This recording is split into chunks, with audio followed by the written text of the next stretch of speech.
you've done hundreds of hours driving, and I kind of want to get your overall thoughts on how it's been, stuff you've experienced through all those hours, looking at other people in their cars, looking at all the people around you now that you're in London, all that time behind the wheel, reflecting on your own thoughts. Yeah, talk to me a bit about that. It's actually a really good question. I've said this to a couple of people recently, that my car is my safe space. Because in London, the normal thing to do is get public transport, because the traffic is so bad and it takes ages to get places. But for the journeys I take from home to uni to sports centres to training sessions, whatever, even though it might take a little bit less time on public transport or be cheaper or whatever, I like to go in my car, because my car the environment of my car is curated by me. I can decide what music I listen to. I don't have random strangers that smell weird in there. Like, it is my place of peace and a place of reflection. And yes, the fact I have to drive means I can't read or do work and stuff like maybe I would be able to do on a train or something. But like you said, it gives me a lot of time to think. And especially long motorway drives, which I do a lot to and from GB junior camps or game days and stuff. Those motorway drives, I get into this kind of flow state, because on a motorway, it's literally just 3 or 4 lanes of tarmac. And sometimes you get on the same road and you're on that bit of tarmac for 70 miles. So an hour and a half where the scenery is the same. It's you and the tarmac and the white lines. And my car has something called adaptive cruise control. So I can set the speed limit that I want it to drive at. And when it goes too close to the car in front, it begins to brake for me. And then I feel that, and then I change lane and can overtake. So when I have cruise control on, all I have to do is steer. Right?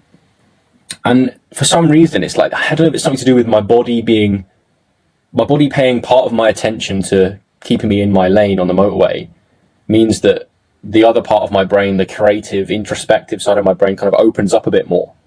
And I like the fact when I've got a 2.5 hour drive on an evening when it's dark, because I can put some atmospheric music on. That's where Farsi music is ideal, or some sort of orchestral numbers or whatever, just music that puts me in this flow state where then I can think about certain aspects of life. And it's not like I'm purposely pinpointing areas I want to discuss in my own mind. It's more like I just sit and let whatever bubbles up to the surface bubble up and think about it. So I don't get annoyed with the fact, I'm probably in the car for 10 plus hours every week, but I'm not annoyed by that actually, because it's time for some space away from the world. It's my own little world. So yeah, that's what I'd say. On the motorway, it's crazy, isn't it? I think you said to me before, on the motorway, if you move 2 degrees on the wrong direction, you could die.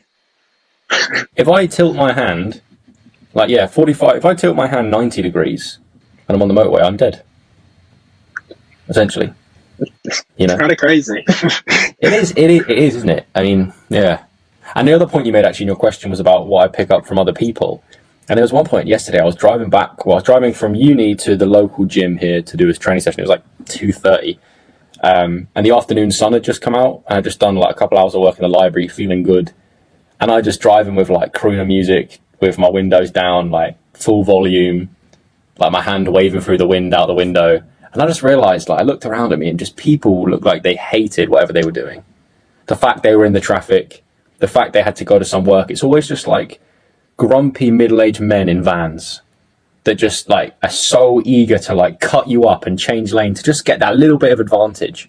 It's they're driving with clenched fists because they hate the fact they have to be there. And that actually is something that depresses me quite a lot, because I see a lot of human beings just forcing themselves to live a job they don't like in this weird. I get these existential thoughts about how we shouldn't really be doing this, guys. We shouldn't be in these metal boxes driving along tarmac at 40 miles an hour in between these white lines. Our organism is not built for that kind of environment and activity. And yet we live now, and when I leave Blackwall Tunnel to head towards home, and I see like the skyscrapers of Canary Wharf to my right, I look at them and I go, God, we were animals like everything else in the wild, having to catch prey and find water and find warmth and shelter against the elements. And now we're driving in metal boxes, wearing suits, getting pissed off about traffic. It's like, whoa, what happened? You know? Wait, so these guys in the van, so like long distance van workers, they get joy from overtaking people. I don't think necessarily it's not like long distance like lorry distribution companies. It's more like the carpenters and house maintenance people, the kind of handyman like white van drivers that just drive up my arse. And like, if I'm going the speed limit, because what I like to do is if I get on a road and I know it's 40 for like 2 miles, I'll put adaptive cruise control on a 40 and just chill. But for some people, that's not enough. Like, just going the speed limit is not fast enough. So you'll see them, like, I see them in my rearview mirror just ramming up my arse on the road. And then they just, like, yeah, go to overtake me. Maybe it's like some dangerous maneuver or whatever. It's weird. And as well, from moving to London and doing the commute into the city for training or uni, I realised that the habits and, like, what's considered okay is very different here to at home.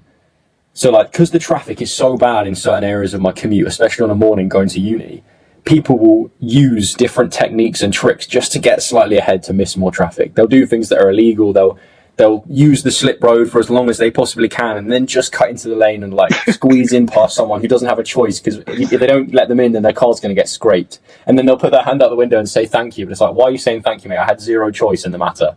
You know what I mean? It's like... It's funny. It's a funny world. It is. But you've also had other interactions where I think you said you waved at a girl. Oh, mate, I always smile at people. Always. If I'm waiting at a red light and I've got my music on or something and someone's got the window down and they smile at me, you smile back. You have a nice interaction. There are some like that for sure. And like, yeah, I always make a note to try and let people go if they're at a crossing and it's safe for me to stop and things like that. Like little positive interactions on the world. And actually, when I go into uni, so I drive into Stratford, and it's like 7:30 in the morning when I'm driving through. And this, for me, as a small town kid, for the listeners, this might sound weird, but as a small town kid, big buildings and tall skyscrapers and massive apartment blocks still give me this sense of like wonder and awe. And I'm driving through all these, and people are rushing to work, trying to get their caffeine in to do whatever they want to do that they have to do that day, and they might not enjoy because it's a job, you know, all those kind of things, just rushing and bustling.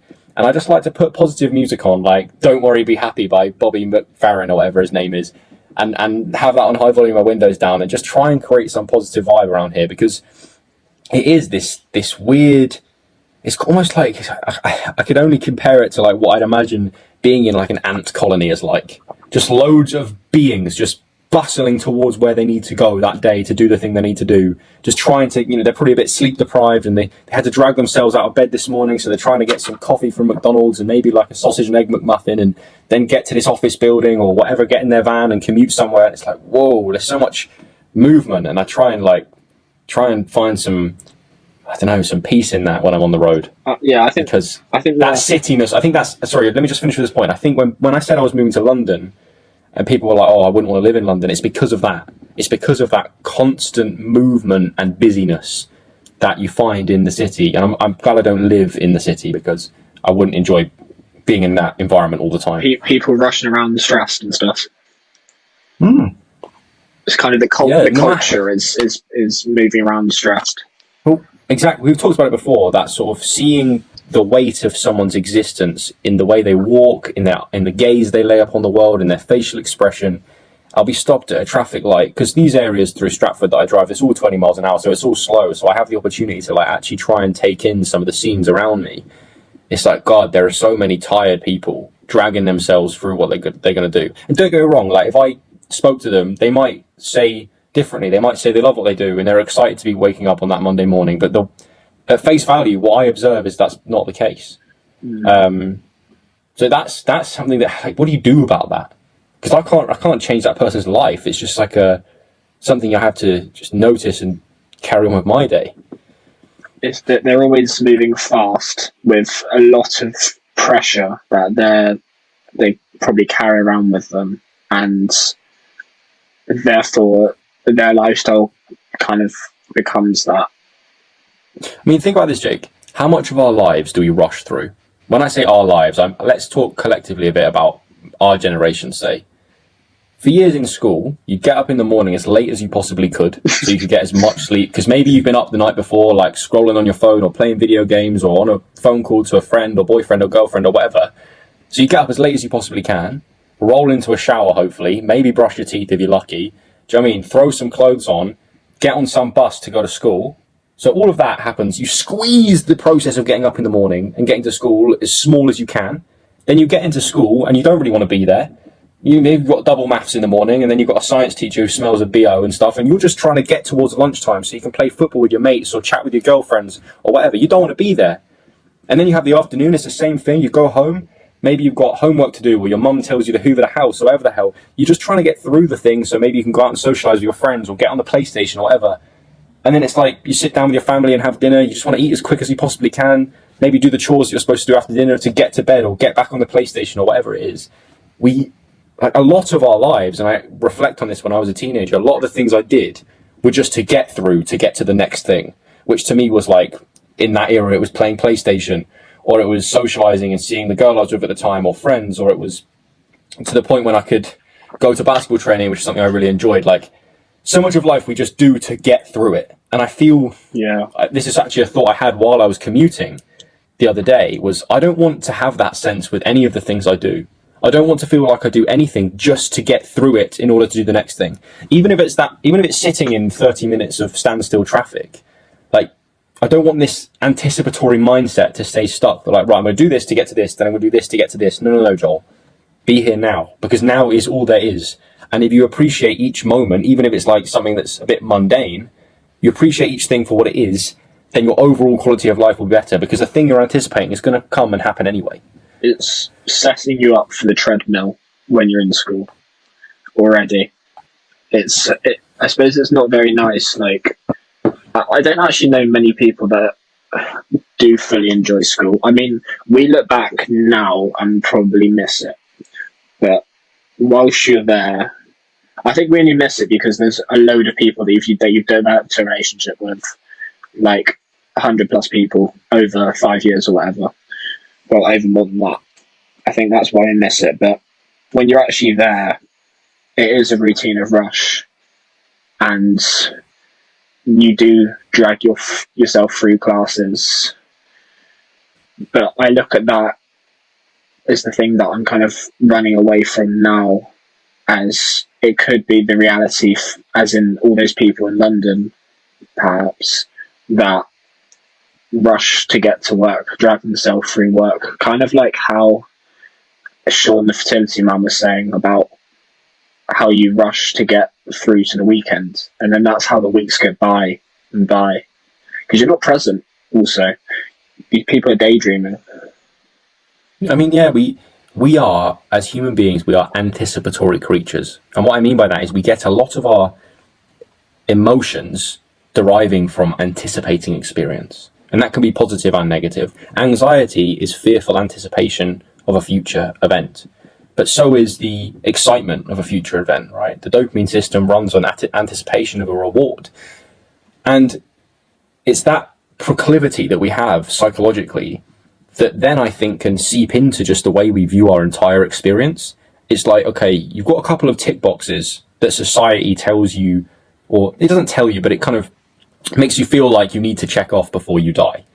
Have a career, find a partner, have a family, and try and be happy before you die. And I feel like there's this feeling on a micro level that we need to rush through the day to just get to when we can relax, but there's also this feeling that we have to rush through life to tick these boxes off before then we can feel good enough and that our life has been validated. You know, we're always rushing to be in a relationship to find the one so then we can have the family or whatever, and it's like, why not just be in life's stage right now as best you possibly can? Because the later stuff is going to happen if you put effort into today. And I just feel like this rushing, it's like the Jean Paul Sartre, that French philosopher, his quote that I wrote about where he wrote about not biting into life. He said that he was reserving himself for later on. He was waiting, right? And then when he went to bite into his life, he realized that his teeth were gone.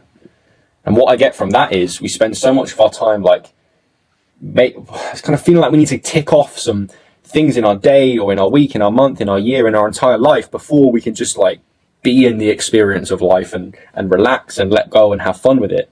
And I'm sick of that creeping into my mind at times, like whether it's a commute or a piece of work I need to do or whatever.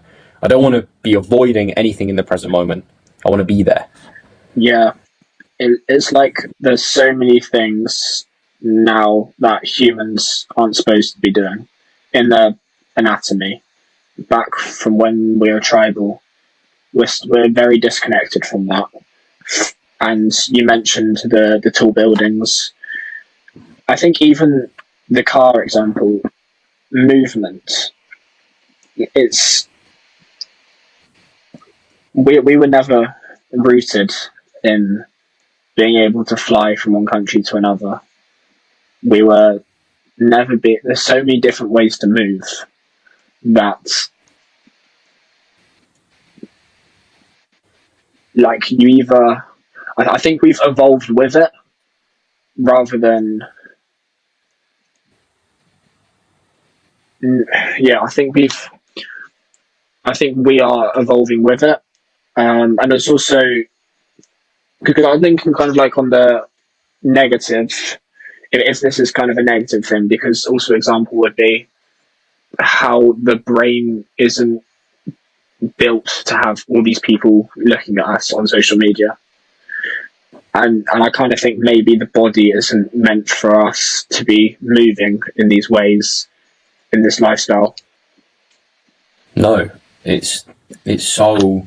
I mean, we have brains and bodies that are structured and have developed mechanisms to survive thousands of years ago when none of this was a thing. It's like we have ancestral genes in a technological world that is accelerating in its advancement at a rate that we can't even comprehend. So it is baffling that we're at this point, and it's in some ways beautiful, in other ways terrifying, because I think maybe the reason that so many people struggle to find meaning in life or are sort of struggling psychologically is because we're not adapted to the weird world we live in. You know, you shouldn't really know what people on the other side of the world are doing, and you shouldn't be built up in these urban areas. You should be out in nature, and it's a weird conundrum being a human in this day and age. It's different to how it's ever been before. It removes your individual experience when you know what someone over the world's doing. You don't just we don't, because there's so many lives we're aware of. It's like our lives are less about us, and it's not like our experience of navigating the local surroundings. That would be all you do, is go to the village where other people are near you, and you'd go to these places in the wild. Now our experience isn't just individual. We have all these media of people's lives that we pay attention to. Yeah, well, everyone knows the quote that comparison is the thief of joy. And there's so much social comparison now. Even if you don't think you compare yourself to others, you do, and you are exposed to them. Even if you're not on social media, whether it's like people telling you about what's happening in the election, or people telling you about this celebrity that they've heard about, or whatever, you can't really hide from it unless you're a hermit and you live in the woods. Like, there's so much noise about what other people are doing that crushes us in terms of how we evaluate our own experience and how we know actually what we're supposed to be doing, because there are so many ways to be successful, in inverted commas. So when we're exposed to all these people that are all successful, but they're doing different things in different fields, and there are people who think they're controversial, and there are people that love them, and you've got all this input into your brain. How do you know what you want to do?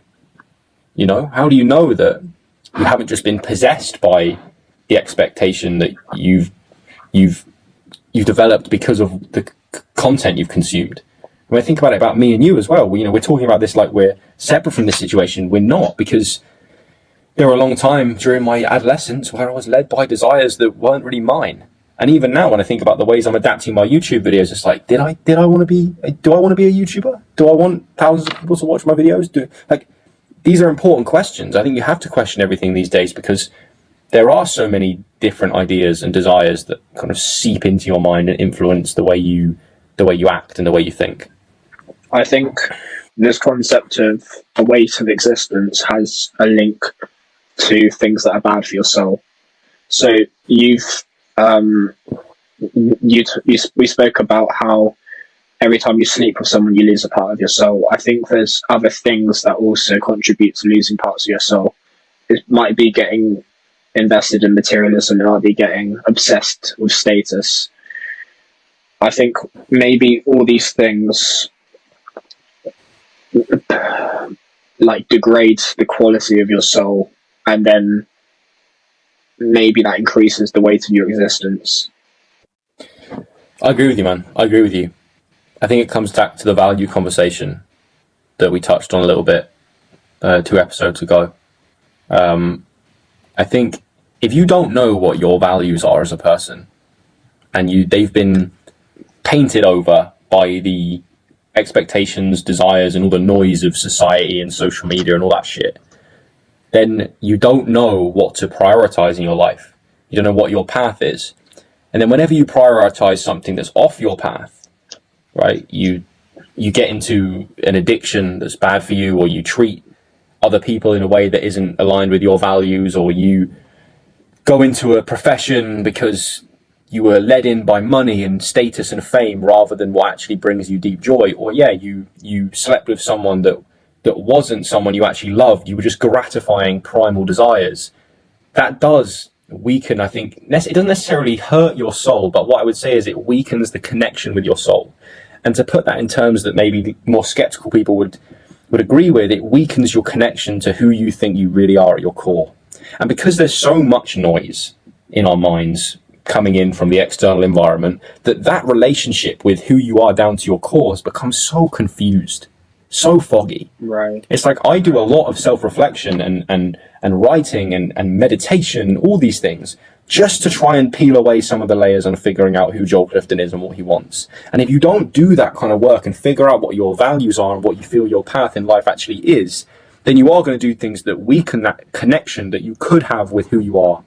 And that's where we say people are spiritually starving. They're not spiritually settled in life because they've wandered off from whatever divine inclinations we're supposed to follow.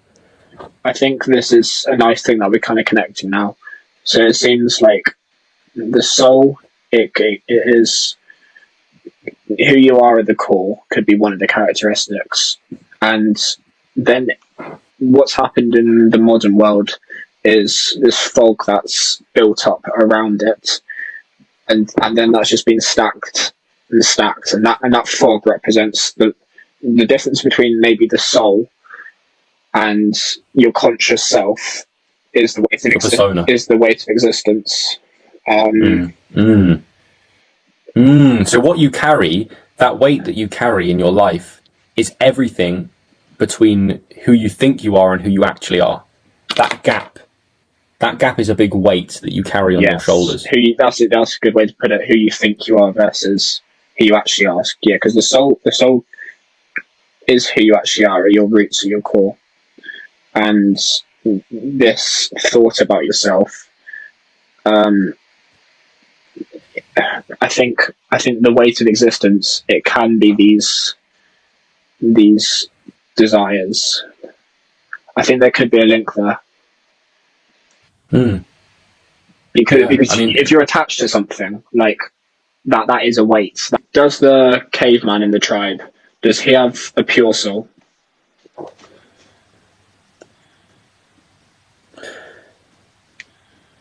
No, not by default. Because as much as times then were less like stimulating than the technologically powered world we live in today, there were still ways that he could be spiritually driven off the proper spiritual path.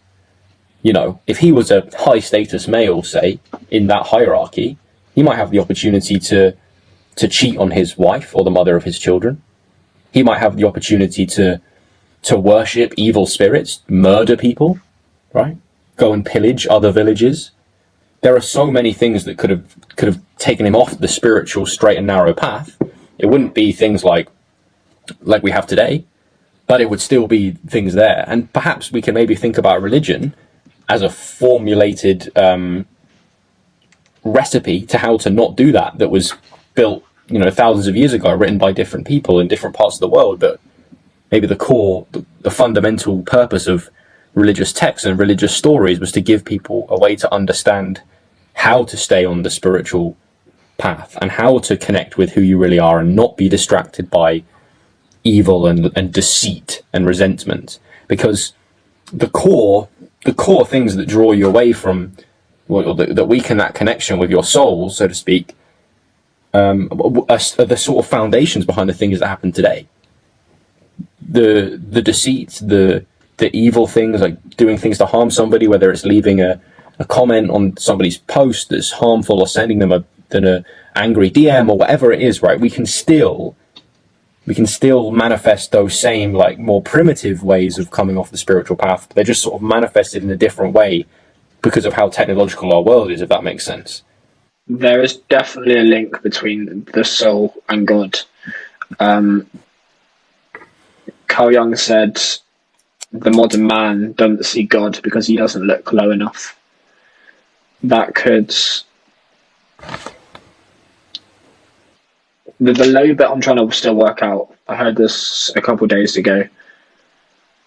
It could mean low enough as in he doesn't try at something big enough and therefore doesn't fail low enough. That's one of my interpretations.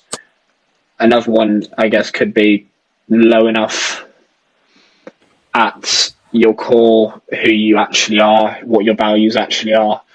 It look low enough inside yourself. What do you think?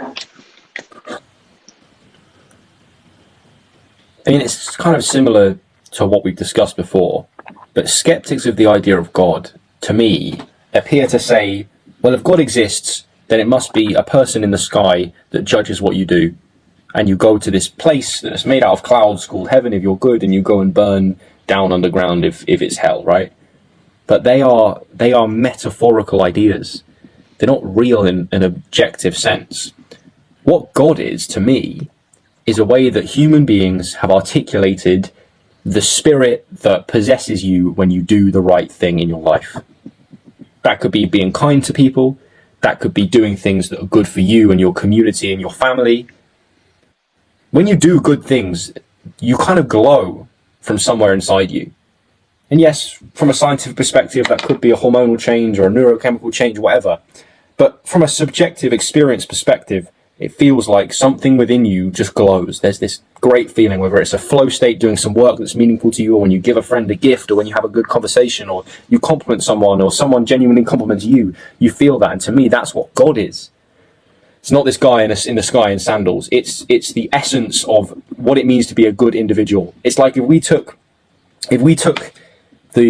what we mean when we say good person and collected that into a bunch of symbols and stories, that's what people have tried to do with God. So to circle back to that quote, perhaps what Jung is saying is, if you want to find God, you're not looking low enough, right? You think God is going to be this grand figure that then, comes to you when you die and brings you to the kingdom of heaven. Maybe looking low enough is, no, God is what makes the grass grow.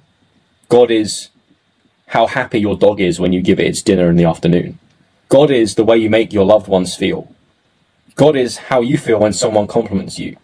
God is doing the positive work for the world that we all try and do, from the smallest level, if you're a bin man, up to if you're like some crazy owner of a charity that does great work, whatever. There's scales to this, but if you're serving the world in a positive way, then you're possessed by the Spirit of God, if that makes sense.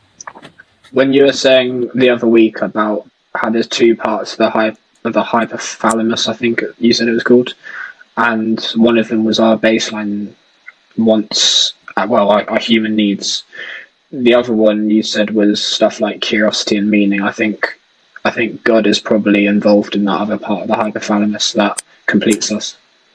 Yeah, so to clarify that for you, so half the hypothalamus regulates very basic primitive drives, satisfying our physiological needs: hunger, thirst, the need to shit and piss, sex, like the drive to warmth and all those kind of things, right? And the other half, when all those needs are satisfied, regulates exploratory behavior, exploring your environment. So maybe, yes, you have to have yourself satisfied on all those fundamental needs. You know, the bottom of Maslow's pyramid of hierarchy pyramid needs to be dealt with before you can then think about more spiritual matters and connect yourself with God or who you think you are, whatever. There's a thing you wrote that I quite like. You said a way to get good at something is to make the conscious unconscious, and you referred to that as you referred to an example as mental health. About how I'm lucky. Well, I'm in that stage now probably where I don't have to think about mental health because my baseline is pretty good. But I wanted to ask, like, how do you get to that stage where you don't have to think about your mental health because it's unconsciously good? That's a deep question, but let's try and break it down. So let's clarify what I meant when I said that. So I used the example of mental health as when your mental health is good, you're not conscious of it because you're functioning correctly. You're not struck with anxiety or fear or shame or depressive symptoms. You are just doing the things you need to do and you feel content. It's not necessarily big excitement and ecstasy and joy. It's like your mental health is good if you don't hate your life or yourself. And therefore, it's kind of a hidden thing when it's in a good place. You don't have to think about it. Everything is going smoothly. Kind of like, if you think about it on a physical level, you don't think about your heart beating, do you? If you did, that would be a slog because every minute of every day you would have to regulate your heartbeat. You only think about your heart when you feel heartburn, or if you're unlucky enough to have a heart attack and suddenly things go wrong, then you have to think about it. So it's kind of that same analogy, but thinking about it in terms of your psychological health. How do we get to a mental health that's stable? I mean, God, let's talk from the perspective of the non-clinically struggling individual. You haven't got major depressive disorder. You haven't got schizophrenia. You haven't got whatever. Name the mental health problem. Okay, because I'm not qualified to give you advice. I'm just some bloke in a weird spiritual robe in his bedroom. Do you know what I mean? But if we look at the person who just is kind of trundling through life, nothing's going tragically wrong, they just don't enjoy themselves. And they're riddled with this baseline anxiety about being a human, and they can't enjoy the texture of their own mind or their experience. What do you do?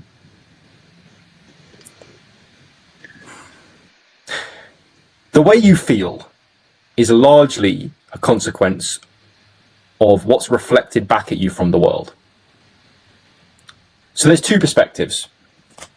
One is that you should feel good just in yourself, right? And there are ways to work on that, which we'll go into.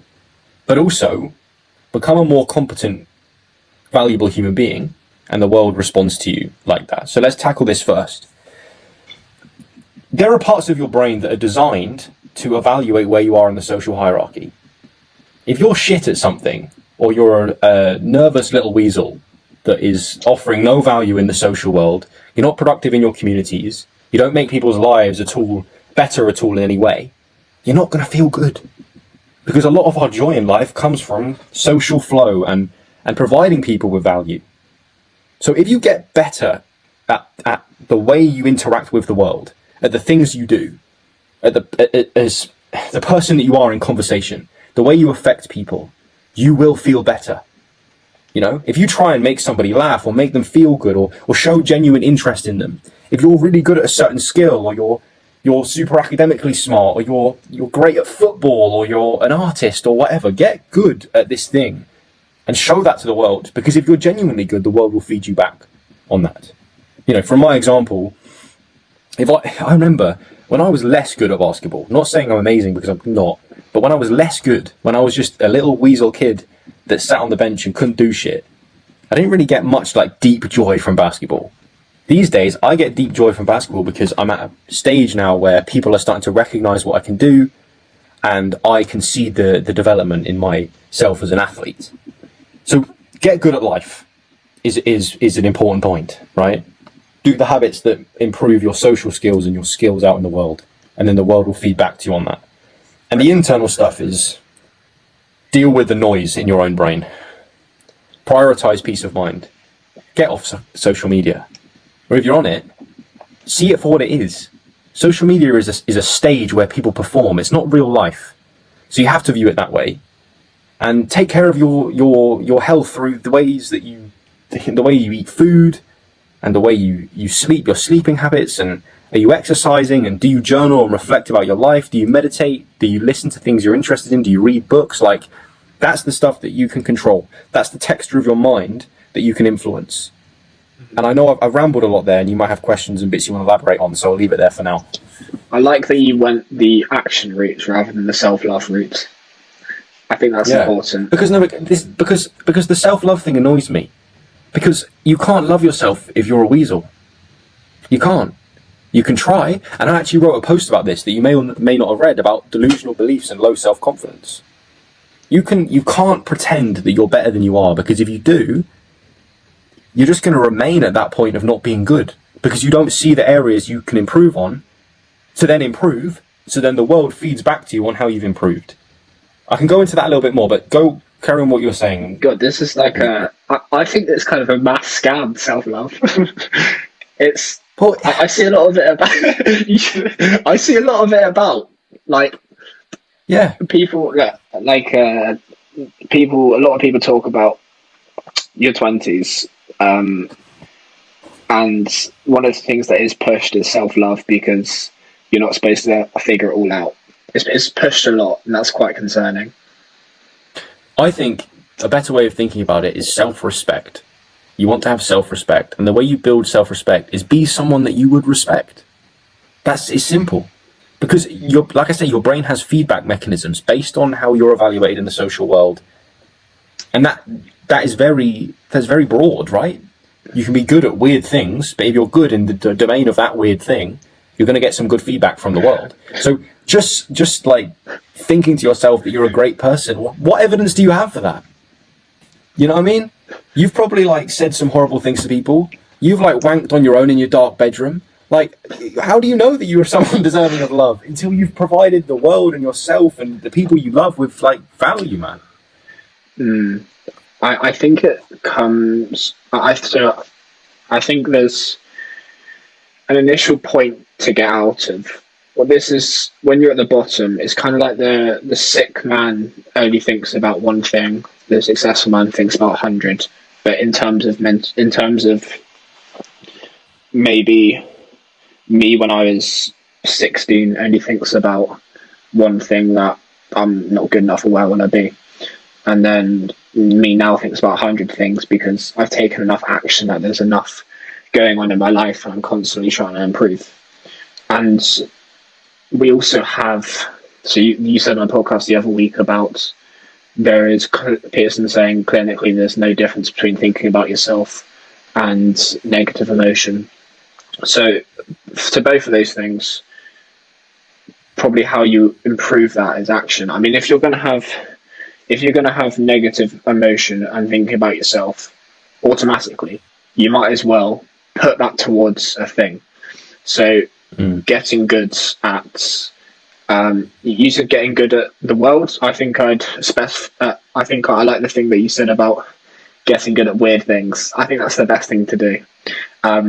So, and because also these things are, in case people think that doesn't separate, then that doesn't. In case people are not don't believe in that, I think the things that you do, so like especially your work, that's an extension of you. So, and this is perhaps why I've been watching a lot of Hormozy recently, and he says the work is more important than your relationships. I think the argument to that is, okay, well, that work is an extension of you, so then it comes back to making sure you are the most important thing rather than pleasing your partner. Yeah. You need evidence. Well, I'm only talking from my own biased perspective, but to genuinely feel good about yourself, you need evidence. You can pretend that you're some confident guy. You know, I remember Joel from year 8, 9, 10 from school. He had friends. He had attention from people. He was funny. He was smart. Did I feel good inside? Well, I didn't have the sort of awareness or self-awareness that I do now. But I don't remember like sort of just smiling at walls and being very overjoyed with my existence, just driving around like I am these days. You know, I was just kind of sliding towards the next time that I can play PlayStation with the boys. You know, I didn't have some core values that I wanted to stick to. I wasn't doing things that felt meaningful on a deep level because I didn't have evidence that I was a sick bloke.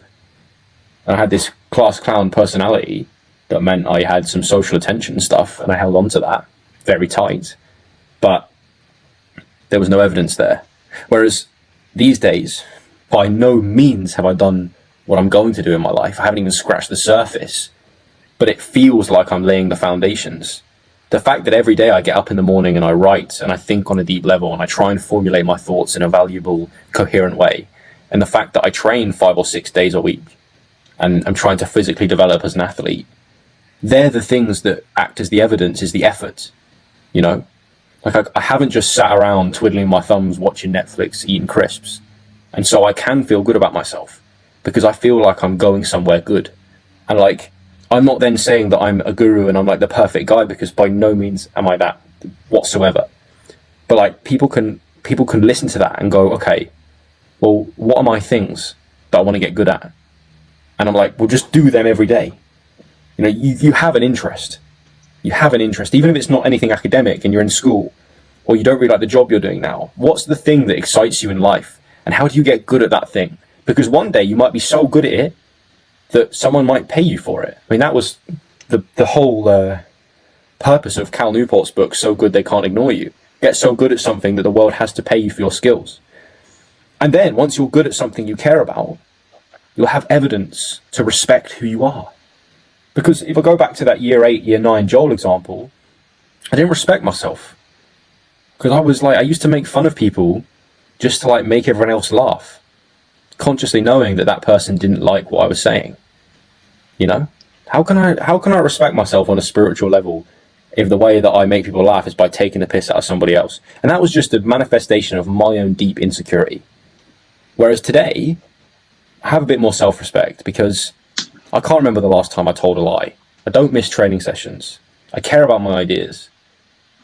And that's deeper than just trying to numb myself and pursue pleasure. That's a positive emotion that will maintain itself through the trials and tribulations and challenges of life. Yeah. I think once you build as much evidence as possible, that becomes unconscious. And you carry that around with you then. Jake, that's a bar. That is a bar. Say that again. Once you build as much evidence about yourself as possible, all that evidence becomes unconscious. And then that's what your sense of self is. That's why you feel good about yourself, and that's why your mental health is unconscious and you don't have to think about it. Because something inside you on a cellular level knows you're a G. Yeah. You know what I mean? Yeah, like that's how you build character. I think that contributes towards confidence, but the evidence contributes towards confidence, it contributes towards character. And that's why I think confident people do better in life. Now, I think people often refer to confident people as people that are confident in social situations, but I think there's like this: if you build this evidence and you have this confidence that you carry around with you, then it's like you're the main character, and it's like you are more in self-control, and you more know who you are, and you're more a human with a good. You're more of a human with a pure soul that is more aligned with God and is doing what he's supposed to be doing. I am so deeply grateful.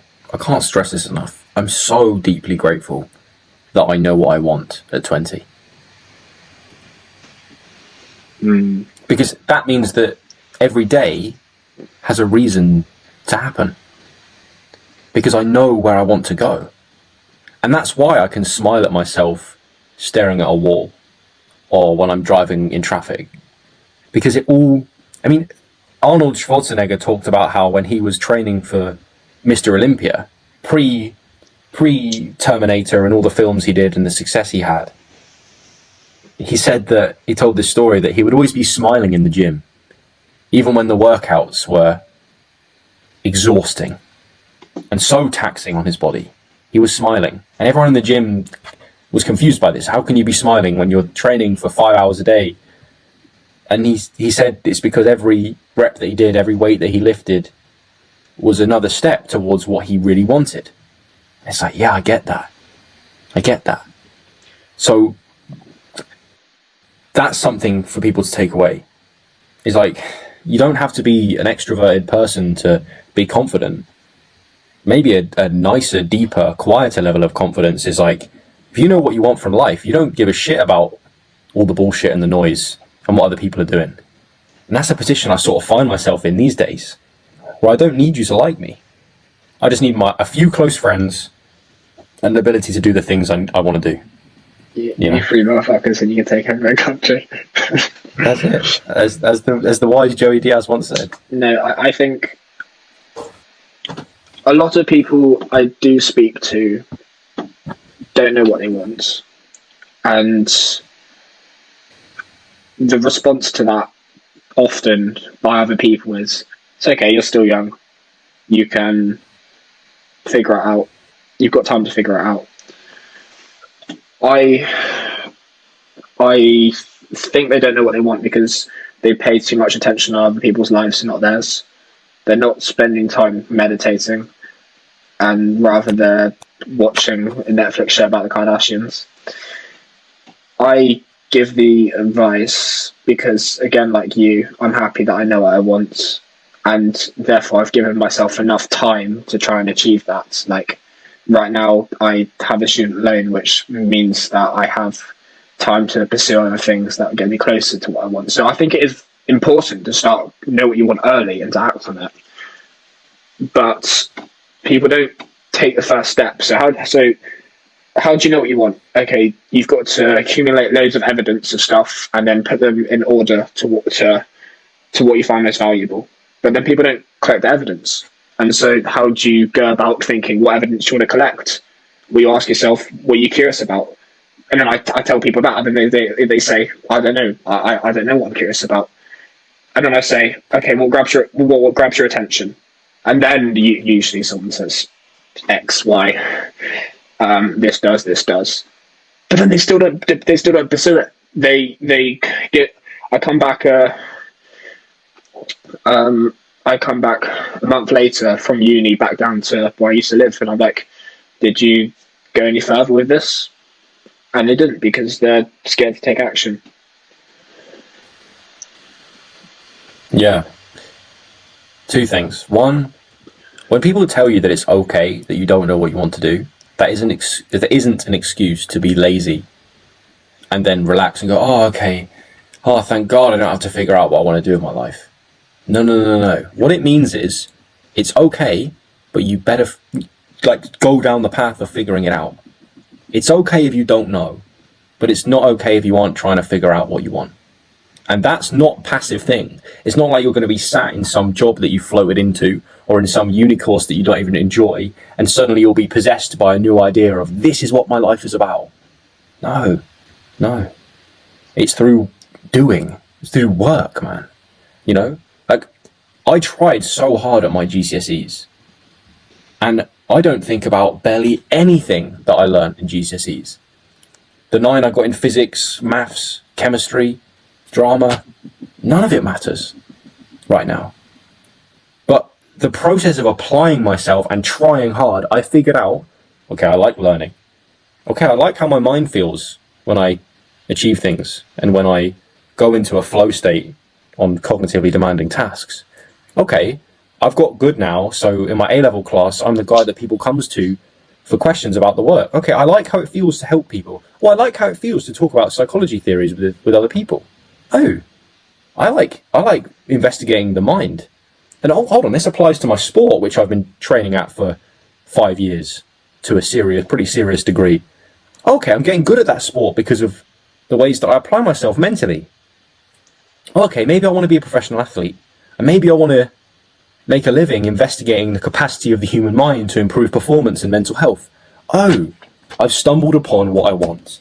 But it only came from the many hours I put in learning fucking physics flashcards that I don't use now, you know? And that's why I say it never is wasted time trying hard at life. Never. Because something comes out of everything, even if you never take it into another stage. So that's the first point. Try. Like, how have you actually tried at your life? Because if you live in the world where you can listen to podcasts where two knobheads like us talk about this stuff, you're not in abject poverty, right? And if you are, turn us off and like deal with the problem in front of you. If you're listening to this, then you have opportunity in life. And maybe you could apply yourself just 50% more, and in 5 years' time, you'll know what you want. So that's the first point. Second point, listen to this quote, Jake. When I heard this, it gripped my soul, bruv. It's from a Jungian psychologist called James Hollis. And he said this: instead of focusing on what the outside world desires of you, find the power within you that desires to be expressed and manifest it through what you do. That's the difference. And I only found whatever this power was that desires to be manifested through, like you say, following what grips your attention. Okay, learning about psychology made me feel good. Right, but not the kind of good like eating cake feels good. The kind of good like, ooh, this is deep. This affects the way I think about the world. This could be valuable if I talk about this with a friend or my mum, and this could build my life. Learning about this thing, that level of good, and like follow that, make that feeling your North Star. That satisfaction from within. Because I put it in this context, right? If I could just get paid to do all the thinking and writing that I do, and nobody sees it or gives me any credit for it, that's fine. Because I find it useful and valuable just through the process of doing it. How does the thing that grips your attention become powerful?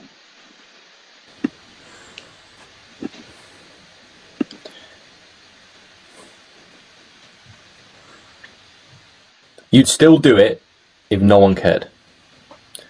Like, you'd love it so much that you would let it kill you. You know, you do it until you die. That's how it feels right now with the things I do. Right. And it gives your life and everything in your life that's been difficult a feeling that it was worthwhile. Yeah, it's kind of like expressing your meaning. Exactly. And yeah, I mean, expressing your meaning, that then is like giving back to the world. It's like at the start you look around the world, you take bits from it, and then it goes through you and out again, and you give back to the world. So you take and then give back. I think a point of the first big thing to do is to just read a book about something. Simplest way to bring it from something that takes your attention to something that you're curious about, to then reading a lot on it. And another big problem is people don't have the attention spans to read books, and it's that it's these things that are stacked on top of each other that then cause people not to start the journey, which is quite sad. So I think once you've read a book on something, that is a big step. Big step. Yeah. It's tough, that, isn't it? Like, what do you need to give someone that activation energy to like start trying at life? Because I don't want to like sound like this guy that doesn't consider the fact that people deal with horrific situations and circumstances. Like, we do. You know, your parents might be psychologically unstable, so that your upbringing was like really suboptimal for your development, and you might be mistreated by your family, or you might be invisible in the social world, or you might not be obviously good at anything that the external world puts in front of you. So you do feel pretty worthless, and you do feel like there is no solution. And it's like, man, I don't know in some articulated way what that was for me, because during lockdown and that, I just used to cry a lot, man, about how lonely it was and how I didn't know what the hell was going on. I didn't know what I wanted. Like, it was a tough time emotionally. I couldn't go to school for a year because of social anxiety.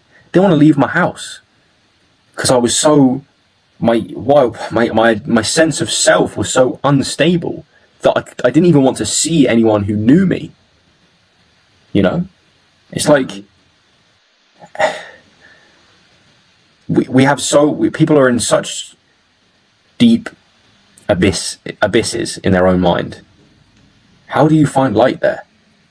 And it's like, that's the problem I'm going to try and answer over the next 20, 30 years, I think. The sublime. Because I think it has to be something like you say, more mystical, something sublime. You know, like I know this is maybe on a slight tangent, but I mentioned this to you on the phone on Sunday. Like, the guy in the sauna who had a disability, who had let his disability own him, right? And as a fellow person with a disability, it hurts me when I hear his excuses about why he's in the predicament he's in. Because I know a number of people who are objectively worse off than him on a condition level. Like, worse than me, paralyzed from the waist down, whatever, right? That don't complain, that are in good shape, that are positive to be around. And he said one thing, I think I said this to you, but he said one thing where he was like, well, that's okay for you to say because you're an athlete. And I'm like, bro, how do you think I started? I was some insecure kid in a wheelchair that hated his life and who he was. And it's like, well, what got me to this position now where I'm grateful for my life was just doing the work. You know? Turning that insecure kid who was socially anxious into the kid that could then speak in assemblies in school and can have a podcast where thousands of people hear what he says and writes critical comments and not give a shit. You know, there's a path there, and it's just reps. Yeah, it's taking your disadvantage and turning it into something beautiful. Use the difficulty, which you've done and he hasn't. Yeah, from a personal perspective, like it hurts a lot when you invest in a business, you put your life savings into it and it flops. But now I'm trying to work about how I make that fact into. When I spoke about that the other day, you said you said you like that reel. I actually had like a lot of people say it was quite inspirational. So that's so good. An example of me basically telling my story of the fact that I took this massive risk and it failed, and now I'm trying to fix it. And so I think even with the catastrophes, yeah, there's a yin yang of you can turn your negative experience into something positive. Like Fertility Man the other week has empowered his difficulty.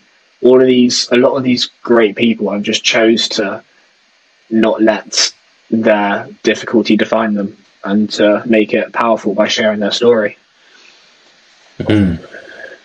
Yeah, it's like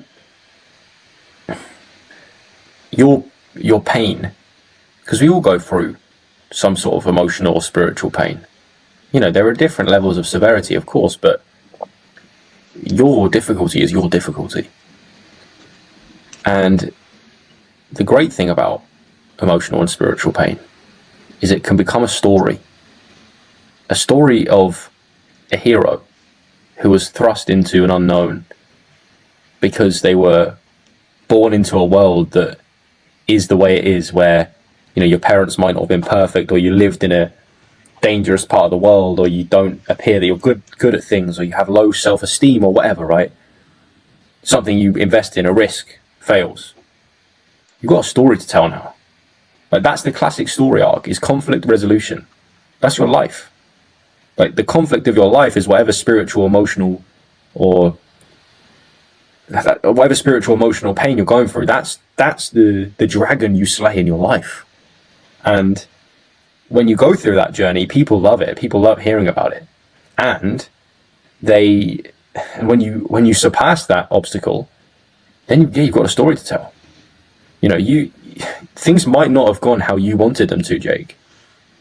But the amount of self-respect you now have, because the amount of work you have to put into shit to just get it off the ground, to just start to see a bit of results in the world, the amount you've had to graft, maybe you can reframe that that's better than if it worked out first time. Because if it worked out first time, you would have made whatever in profit and stuff, but like, you'd be a softer individual from that experience. So now, because of how the way things have worked out, when things do eventually begin to pick up for you, you're a dangerous individual to come in contact with another dragon in life. Yeah. It's true. Schopenhauer says there's no pleasure in life, just less pain. And I think pain could be referred to as problems, but yeah, also different varieties of pain. And so the best thing to do with that pain is to then share it and use the vulnerability and use the story. So on the point of, if Robert Greene said that if it goes well the first time, it's a curse. And yeah, so there is an element of it. It should feel painful, and that's where the fulfillment comes from. So because learning a skill. I mean, I think Alan Watts talks about learning a skill is learning skills is something to do with the meaning of life, and that it that is also, it's a pleasurable and painful activity, because you go through it and then you achieve it. And I just think, like,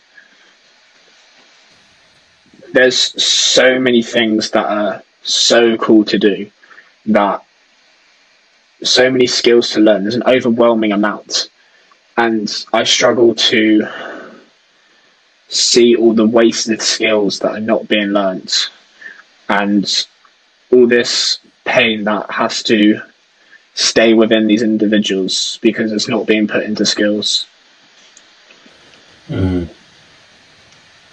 Yeah. If you don't use your spiritual pain productively, it will crush you for life. Because you have two choices. You can either battle through difficulty voluntarily towards something you want, or you battle through the difficulty of being a human that didn't pursue what he really or she really wanted. That's your choice. That's your choice. That's life. That's the cards you're dealt. And you decide, are you going to go all in, or are you going to fold? Yeah. And it's just interesting, because I think you put limits on yourself to say that you can't do this, you can't learn this skill, and for a time that was me. But I mean, as of recent, I've experienced, like, removing those limits of myself, and that it is possible to, like, film a video with 100 different people in it, which I didn't think was possible. So don't put a limit on yourself. Just start small and build yourself up. There's a quote I love that says, your inner critic has absolutely no idea of what you're actually capable of.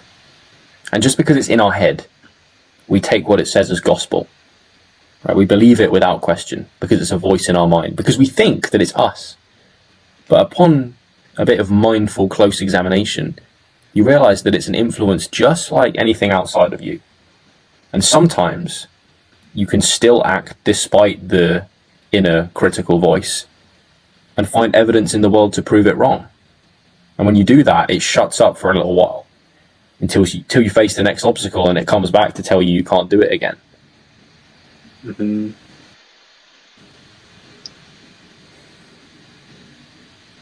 Yeah, the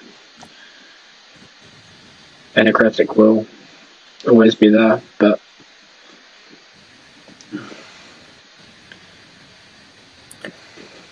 that was deep, man. That was deep. That question about driving lasts an hour and 20 minutes. yeah. Wow. I think we've done well over an hour 15.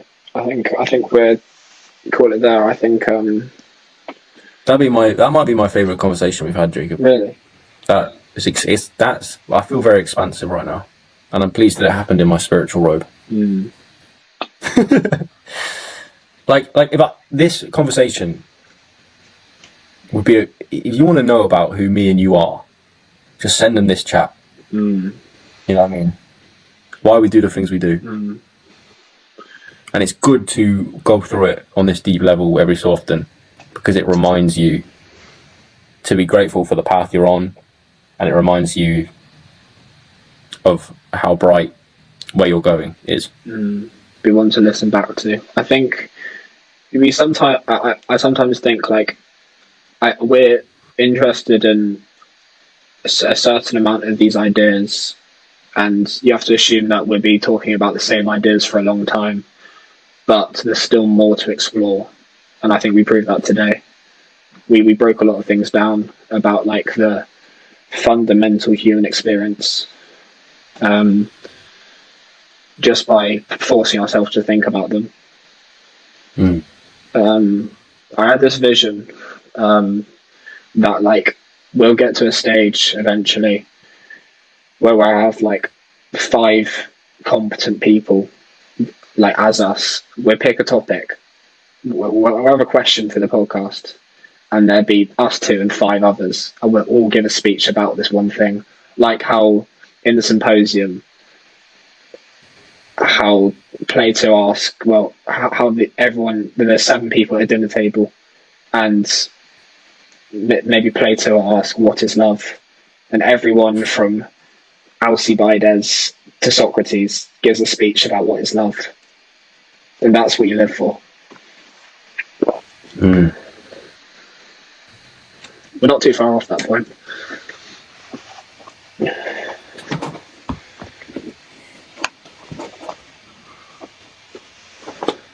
Oh, I'm back. No, you're back, but I can't see you. Oh. Yeah, man. Profound. I think that's a nice place to leave it. Who knows what the future holds? Just do the work and see what happens. Thanks for everyone for listening. If you like this conversation, share it with a friend. We'd appreciate that.